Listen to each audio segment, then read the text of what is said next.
কুষ্টিয়াবাসী সারা বাংলাদেশের ৬৪টা জেলা ৫৫৭টা থানায় ইতিমধ্যে দেখতে পাচ্ছেন দেশের নিয়ম অনুযায়ী বাংলাদেশে যে নির্বাচনটা চলছে এই নির্বাচনকে ঘিরে মানুষ অনেক কিছু মানুষ অসহায় মানুষকে দিচ্ছে বা অনেক কিছু রাজনীতি নেতা বর্গদের নেতা যে সকল কর্মীরা আছে তাদেরকে অনেক কিছু দিচ্ছে।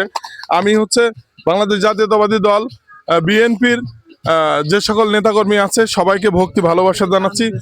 প্রচুর টাকা পয়সা বিগত দিন জমে আছে, সেই টাকা পয়সাগুলো অসহায় মানুষকে দিবেন। আমি একটা ভিডিও বানাচ্ছি, এই ভিডিওটা যে সকল সারা বাংলাদেশের সনাতন ধর্মের মানুষ আছে তাদেরকে দয়া করে টাকা পয়সা কাপড় চোপড় দিবেন না। তারা মাছ খেতে পছন্দ করে, সবাইকে দয়া করে ইলিশ মাছ কিনে দিবেন।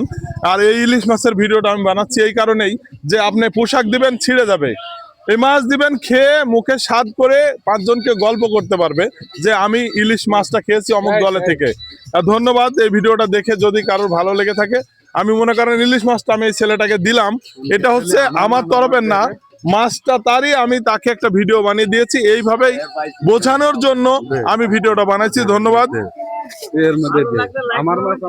না, লাইক কমেন্ট শেয়ার কথা বলবো না, যদি ভালো লেগে যায় সেটা আর যিনি ভিডিও ক্যামেরাম্যান তিনি আমার প্রদীপ ভাই, খুব ভালো মনের মানুষ, তাকে স্যালুট জানাই বা সম্মান জানাই। মিডিয়ার পিছনের লোকজনকে উৎসাহিত না করলে আমরা মিডিয়ায় কাজ করতে পারবো না। ধন্যবাদ।